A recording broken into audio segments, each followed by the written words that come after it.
Hello, everyone. Thank you for joining us for our Preconception CoIIN webinar series.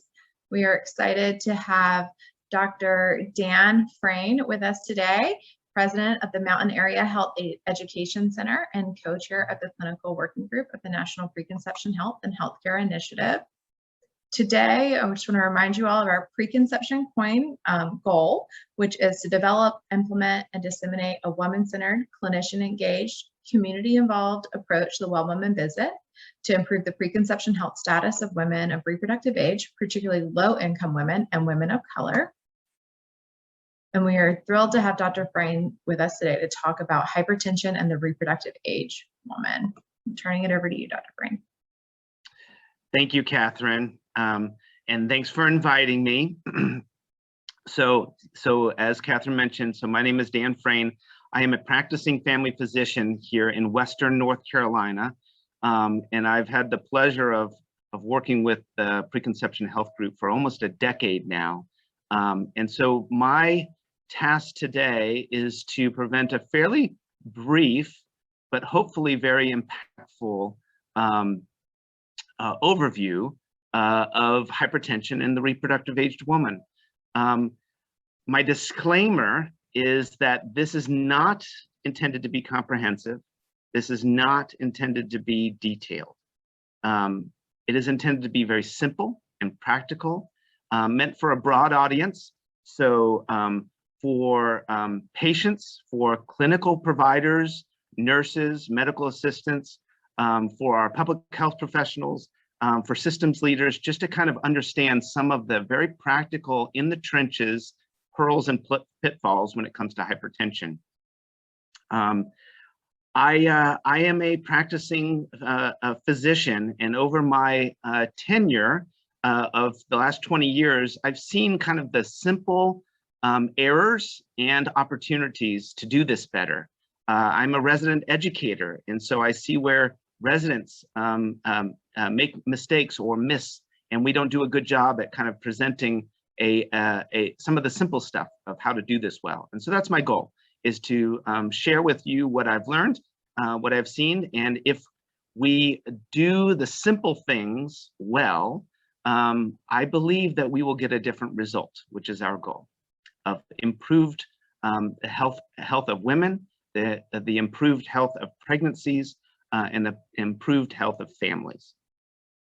So my goals today are specific to hypertension. So we're going to just review the diagnostic criteria, the initial treatment algorithms, and which basically are about lifestyle behaviors, put it into context of reproductive goals, consider what contraceptive issues might arise with the diagnosis of hypertension, review preconception care goals, and then briefly touch on what happens when they're pregnant.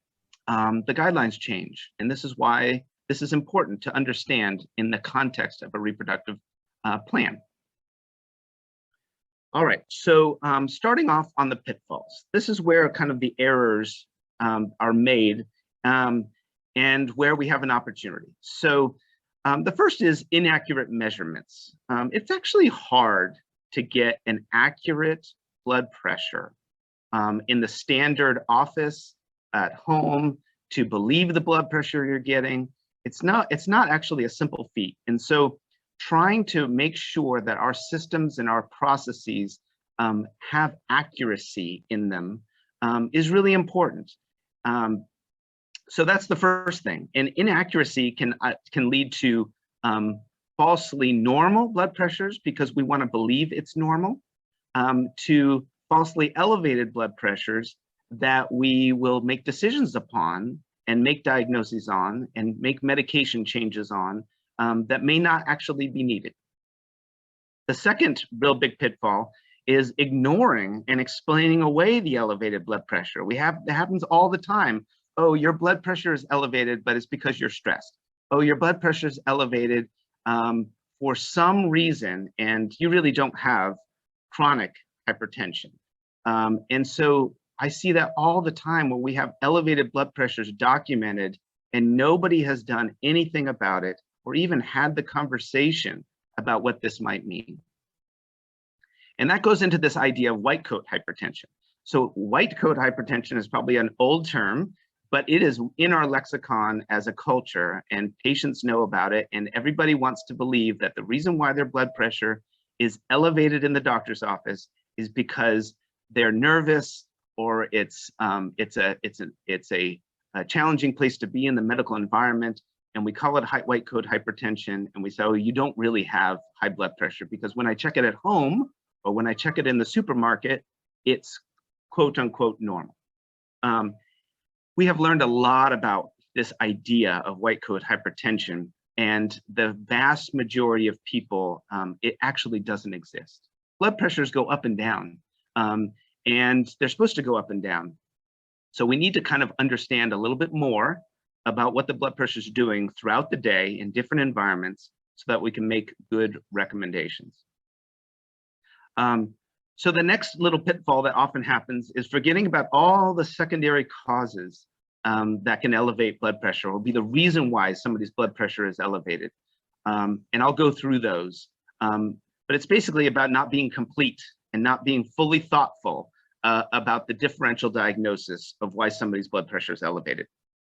And that goes into incomplete initial evaluations. There's very clear guidelines of the tests that we should perform initially upon the diagnosis of hypertension. And again, sometimes it's just laziness, sometimes it's being quick, and sometimes it's just not knowing that we should be checking things on a standardized way to provide equitable and appropriate best practice care for all of our patients. And then finally, we missed the opportunity to discuss risk. This concept of pre-hypertension has really come up in the last several years in talking about that. Really, there's a spectrum. There's a spectrum of blood pressure and a spectrum of risk based on that blood pressure. What we believe is that the lower the blood pressure is, the lower the risk of the chronic complications of stroke or heart attack or kidney disease over time. And so even what is a normal blood pressure, if it's on the elevated side, that actually confers risk, and we should be talking about it. And we miss that opportunity all the time.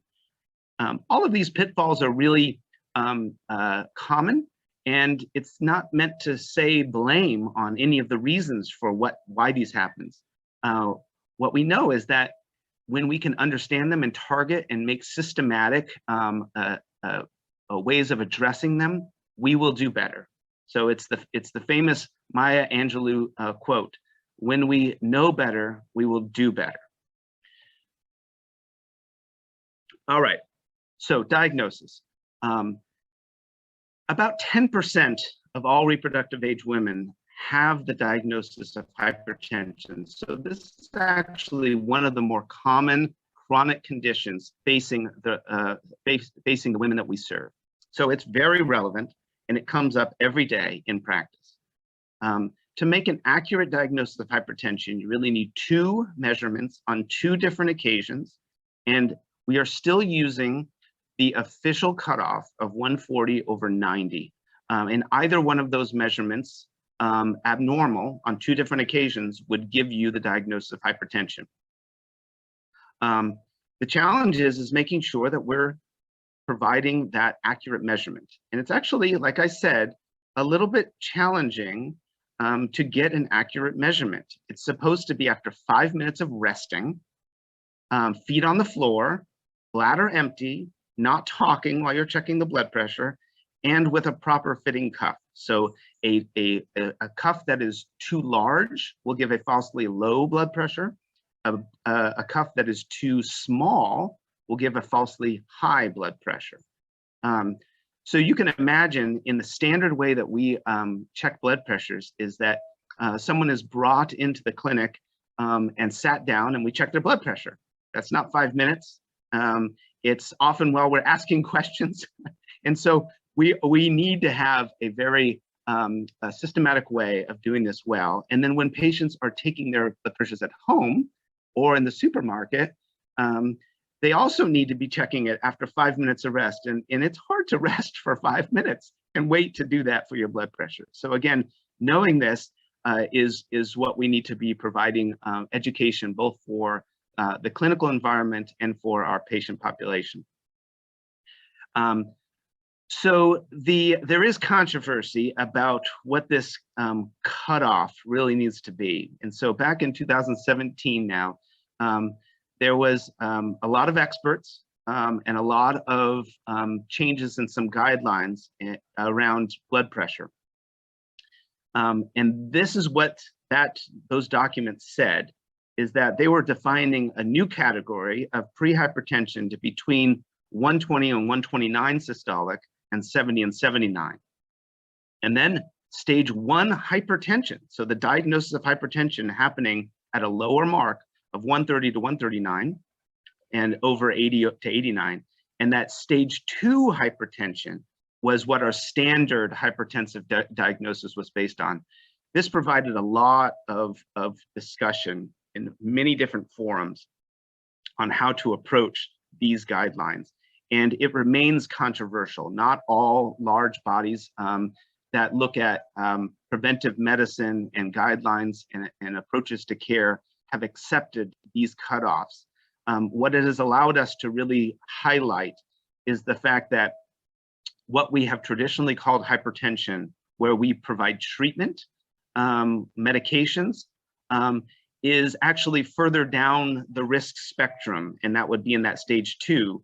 And there we should be talking about and making interventions and making lifestyle changes far earlier. And I think that's the takeaway, because nobody is going to really give medications to somebody who has a blood pressure that is less than 140/90 unless there is compelling other risk factors. So this idea of separating out and giving people diagnoses of hypertension really probably isn't that helpful when it comes to making decisions around medication treatment. So we just got to do better about risk modification and lifestyle.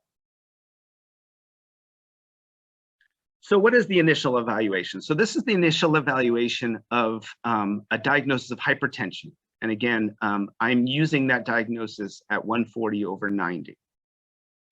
The standard is a battery of tests, and mainly these are looking for evidence of chronic high blood pressure causing damage to certain organs, such as the heart or the kidneys, and looking for any complications or secondary causes that would be the reason for the high blood pressure.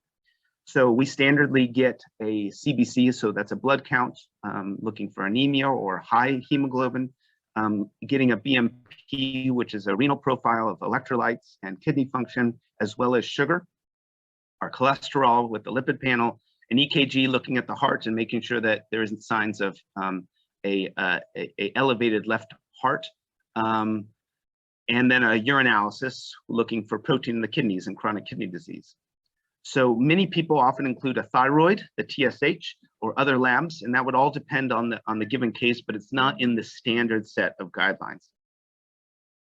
I mentioned the pitfall of not considering the other causes of hypertension. So 90% or so of all high blood pressure, hypertension, is what we call essential hypertension, which means we don't see any other cause.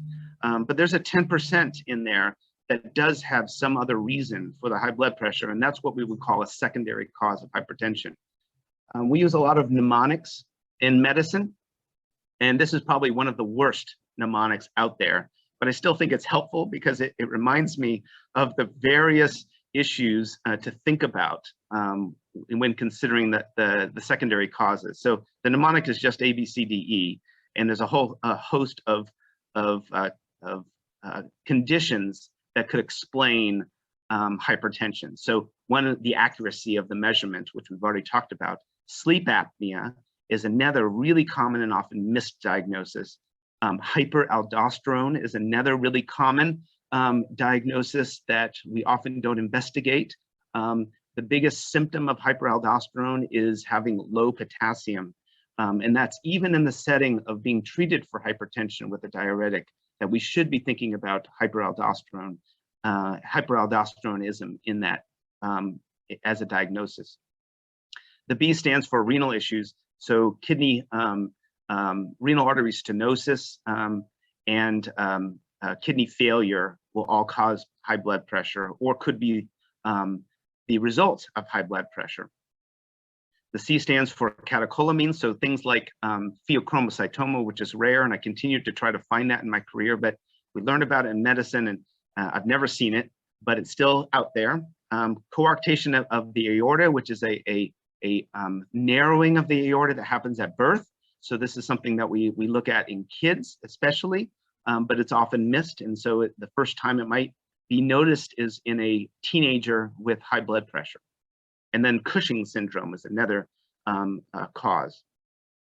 The D stands for drugs or medications. And you can see this list is really common. So albuterol for asthma, anti-inflammatories like ibuprofen, estrogens for birth control, stimulants such as ADHD medications, and many others can actually raise the blood pressure. And I think this is probably one of the ones that is often not thought about, that is really common, that we are prescribing these medications.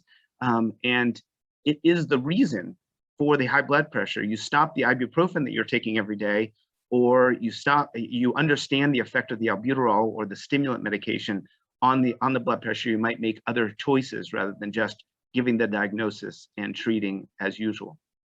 And then D also stands for diet, the impact of salt. And finally, E, erythropoietin, that is the effect of high hemoglobins on blood pressure, and then a whole host of other endocrine issues, thyroid being the most common. And that's why I include up there the optional TSH, because thyroid issues, either low thyroid or high thyroid, can all affect the blood pressure. And like I said, is fairly common in this age group.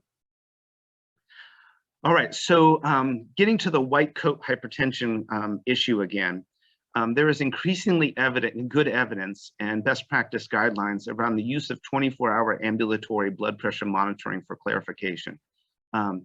It still is a little bit hard to get. It needs to become more available, but it's not that expensive for practices to obtain a 24-hour monitor. And it's really helpful in clarifying what's going on with the blood pressure. Blood pressure is going up and down throughout the day and at night.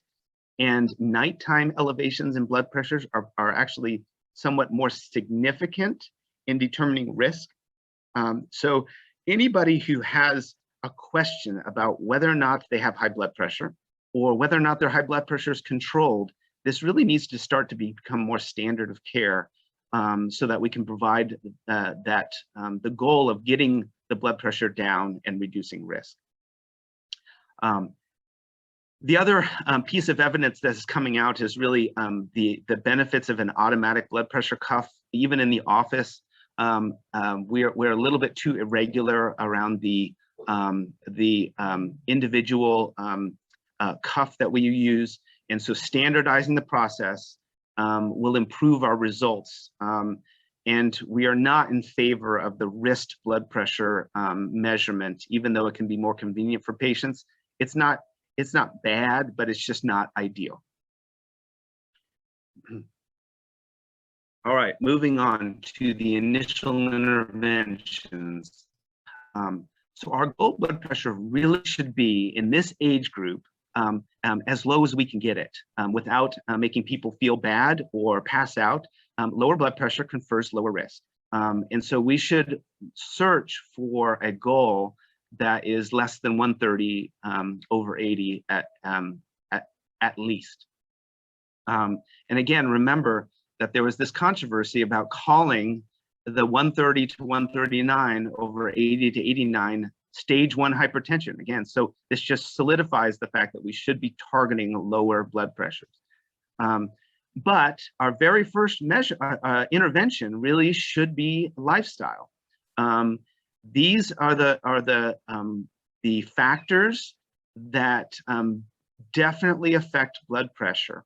And I think this table is really helpful because it quantifies the effect on the blood pressure lowering of each one of these interventions, and it is cumulative. So if you do many of these, you will have more of an effect.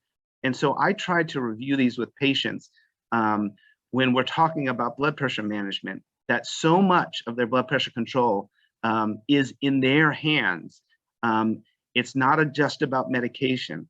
And so doing things like salt reduction and weight reduction and the DASH diet, which is really a Mediterranean type diet, high in fruits and vegetables and low in fat, exercise, and then alcohol moderation. That should be our best practice first interventions. Now, I will say that we shouldn't wait too long because these things are hard. It's hard to change our behaviors. And so we shouldn't get trapped into, oh, I'm going to keep trying to do these things to get a better blood pressure when the blood pressure is elevated. We need to intervene to get the risk down sooner if these are not working. So the medication choices, we have many different options for blood pressure medications, and the guidelines that as they have developed over the years have really put these number 1, 2, and 3 categories of medications into any one of them is okay to start with. The thiazide diuretics, which are represented mainly by hydrochlorothiazide, probably has the longest history and the longest, the largest bed of evidence around reducing risk. It's inexpensive.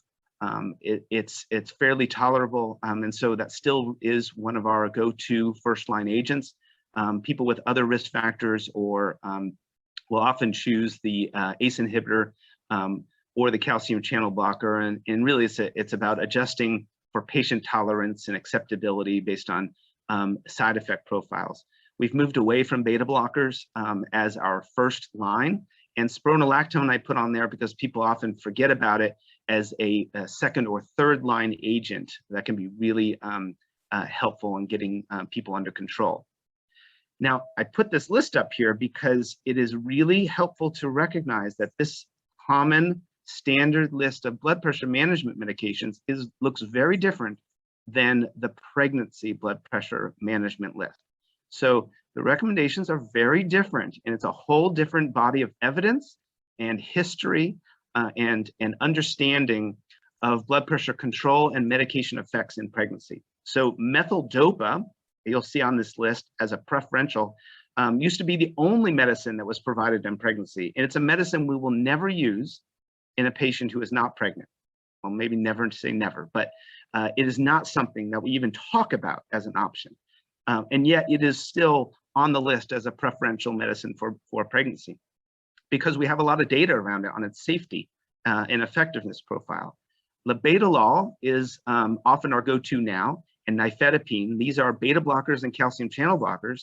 And so you can see that the decision around medication choice is impacted by pregnancy desires, intention, planning, or pregnancy itself. We want to avoid the ACE inhibitors and angiotensin receptor blockers. Atenolol is a beta blocker that is specific that we know is probably not good in pregnancy. It causes some gross fetal growth restriction. And then spironolactone also has some estrogen-like effects that we want to avoid in pregnancy. So it is important to recognize that these two lists are very different. And again, hammering home the point that knowing about our the reproductive goals and plans and timing of it will impact how we approach the recommendations on medications.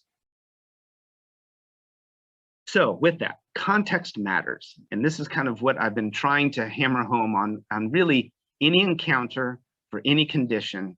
The reproductive goal context matters. So we need to ask the question, and what that question is probably is less relevant to having the conversation and having the conversation frequently because it changes. So we have several different models out there. We have the one key question, which is, would you like to become pregnant the next year, with a standardized set of responses of yes, no, maybe, or unsure, and then I'm okay either way.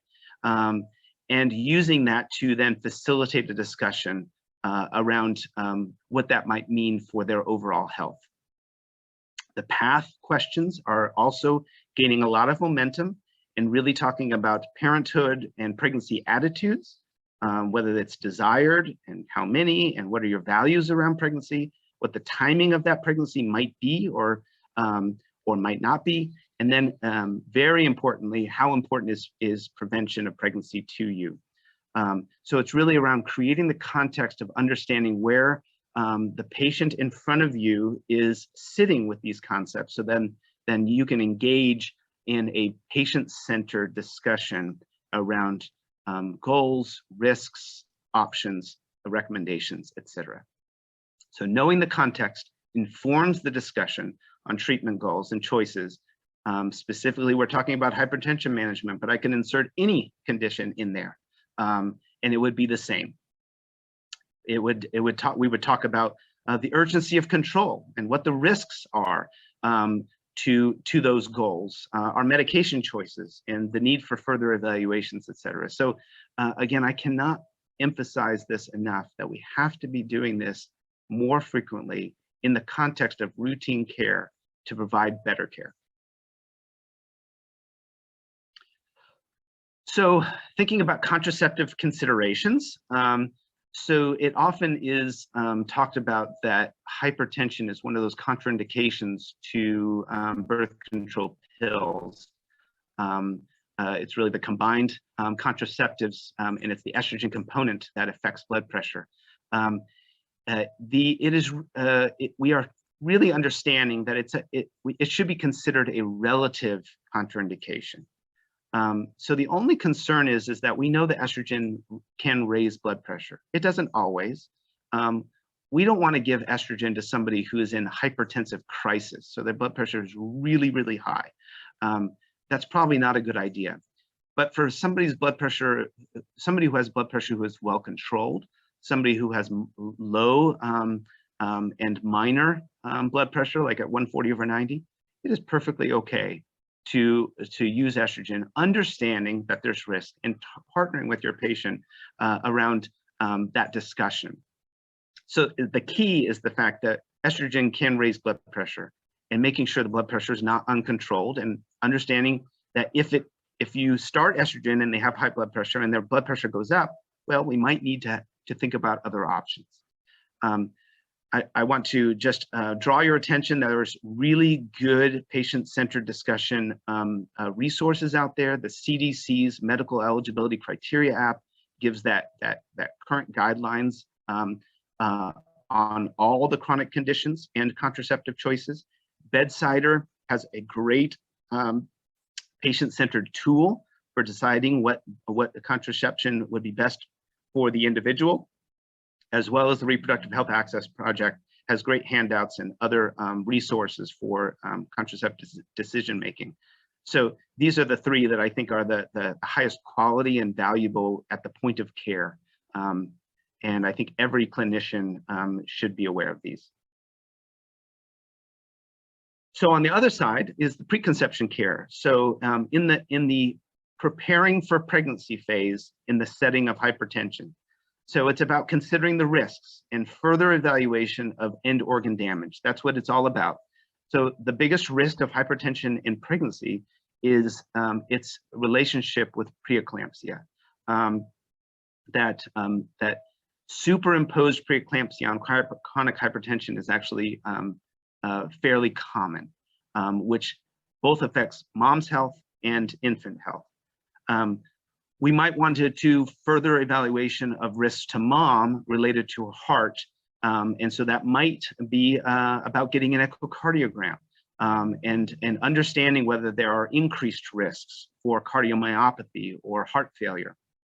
We want to be looking at the renal function, the liver function, and much of our evaluation at the time of pregnancy onset or even before pregnancy would be to set a baseline so that we know and can understand what's going on with the kidneys and the liver, so we can put it in context of whether or not, is this new preeclampsia, or is this just the underlying chronic condition that existed before pregnancy?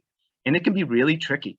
So having those measurements done beforehand is really helpful in managing the complications during pregnancy when they arise. And then finally, this is an opportunity to think about whether a specialty input for patient-centered risk discussions with cardiology or maternal fetal medicine would be appropriate. And it would be dependent upon how severe, how many other complications for the individual patient. And then really recognizing that hypertension is not a standalone issue. There are lots of other aspects that would come into preconception care. And so this is kind of my standard phrase when it comes to a preconception care review. I get a lot of questions around trying to simplify or educate around what does preconception care look like, and how can we do it efficiently and effectively. And this is my list. There's 10 aspects of it. And if you do this standard approach, you can actually address this fairly quickly, even if the purpose of the visit wasn't a preconception care visit. So we already are talking about the family planning and pregnancy timing issues, reviewing the nutritional status and the importance of multivitamins before pregnancy, reviewing infectious disease risks and immunizations. So are there vaccines up to date? And we got to add COVID-19 into that now. And talking about whether they need vaccination against chickenpox or rubella, and reviewing any STIs and trying to treat those before pregnancy develops. And let's not forget about Zika, it's still out there. Reviewing any chronic illnesses that would affect pregnancy. Again, hypertension does not stand alone most of the time. Reviewing the medications. Again, there's often lots of medications that may or may not be important to review. Substance use history, tobacco, alcohol, drug use, previous pregnancy outcomes to talk about risk, genetic risks, including the age, race, ethnicity, family history, and male factors that would go into that discussion. The mental health history for depression or other issues that would be related or exacerbated by pregnancy. And then finally, intimate partner violence and setting up a standard approach for screening and supporting women to have a safe and stable relationship. So I believe that this approach is fairly straightforward. And again, if we can kind of do this routinely, I believe we would get different results. So briefly, once a woman is pregnant with the diagnosis of chronic hypertension, there is really good evidence around starting aspirin at about 12 weeks to reduce the risks of developing preeclampsia. Again, the medication goals are different, and even the blood pressure goals are different. That we don't have a whole lot of evidence to suggest that strict blood pressure control in pregnancy improves any outcome. We're only talking about a 9-month period. We're not the goals of blood pressure management are more long-term when we talk about stroke and heart attack and kidney disease risk. So the 9 months is less important, but still important. So the key is making sure that we're not having too high of blood pressures. And this gets to the issues around determining between blood pressure control, that is chronic hypertension, versus new onset preeclampsia, which is life-threatening. So the other side of it is that blood pressures that are too low in pregnancy are probably not a good thing either. So we don't want to reduce blood supply to the uterus and the placenta. And so we do have to be careful about not having medications that will make the blood pressure too low. So we would standardly provide antenatal testing and fetal growth evaluations, and following guidelines around delivery timing, which there are guidelines. It needs to be patient dependent and discussed and partnered with patients around the timing of that delivery. Most of us would not want a woman to go to her due date, because as you get closer to that time, the benefits of waiting start to decrease, and the risks of waiting start to increase. And so guidelines of delivering as early as 37 weeks and as late as 39 weeks, and it needs to be patient dependent. So in summary, the key pearls that I hope that everybody will take home, no matter where you are in practice, is the importance of getting correct measurements and getting to goal. Focusing on the whole person care is really critical. Hypertension is not alone. There are so many other things that will be going on in an individual patient that our focus cannot be just on the one chronic condition. Weight issues, behaviors such as alcohol and smoking, sugar and blood pressure go hand in hand often, cholesterol and thyroid issues, and then mental health. The reproductive goals and context are crucial to doing this well, and then preparing for pregnancy is valuable. And we still see that this lack of awareness of the importance of pregnancy preparation. So we're going to have to keep hammering that home to both our clinicians as far as addressing it, and our patients to believe that it is important. Proper evaluations, understanding and mitigating risks, medication adjustments and preparation, and then also the multivitamin and folic acid that starts more than 3 months prior to conception to achieve maximal results. So thank you. I hope this was helpful. And I look forward to any discussions that come about.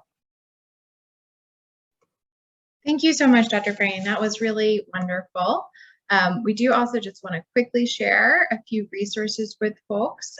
For resources that would be beneficial to consumers, we have showyourlovetoday.com, and that is available in English and Spanish. Also for providers, we have additional resources on beforeandbeyond.org, and those include online training modules and our Women's Health Practice Bulletin. And if you're interested and you haven't already, please do sign up for newsletters. You can subscribe using that QR code or at that web address. And there's also a biweekly research listserv, which may be of interest to folks. And then, of course, our latest content can be found on our social media pages. So if any questions arise, please do feel free to email me, Catherine_Bryant @med.unc.edu, and we will loop back with some follow-up. Thank you so much and have a wonderful day.